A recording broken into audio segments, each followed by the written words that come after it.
Hello mga ka-travel! This is Hotel Aaron in Osaka, Japan.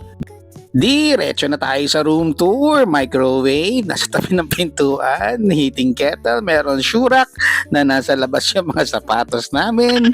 Yeah, di ba? Nandiyan din sa pinaka-foyer na area.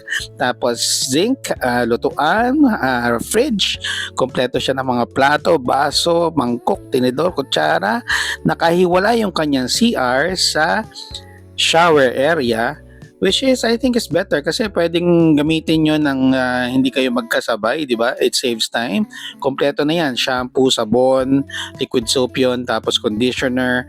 So kung wala kang dalang toothbrush, which most likely ay meron, pwede ka naman bumili sa mga convenience stores. Tapos may malaki siyang cabinet na may mga hangers. It can easily fit about mga 4 luggages para hindi kasya hello. Hindi nagkasya dyan yung mga luggages natin na 5 ba or 6. Ito yung kanyang kwarto, which is a 2 bed bedroom, 2 double beds. So yan, pasensya na sa kalat. Pero that's the reality of traveling. Syempre, makalat. Tinutulugan nyo na, isa palang advice, no? Wag na kayo masyadong kumuha ng mamahaling mga kwarto, lalo na kung medyo mayroong budget constraint. Kasi syempre, tutulugan nyo lang naman yan, lalabas naman kayo maghapon. Sino ba namang nag-travel para mag-staycation, di ba? Yan, so ito akala ko nakaharap kami sa Chutenkaku pero apparently mukhang nasa kabilang side. Pakita ko sa inyo paglabas natin, okay? And ayan na nga yung entrance ng Hotel Aaron, which as you can see is along the main road. O diba? How good is that? Ayan yung katapat niyan Dali. Is the daily na convenience store. Sana sa Pilipinas no? Dali.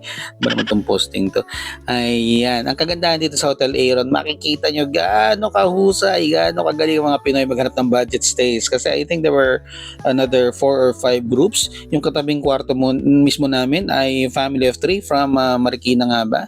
Yan. And then nung pag-check out namin, they're a family of 5 naman na yun, nalalaki na rin mga anak nila, nagpapasyal lang. So, just like them, sana makasalubong, makachika ko rin kayo sa mga isa sa magpunta natin dito sa Japan.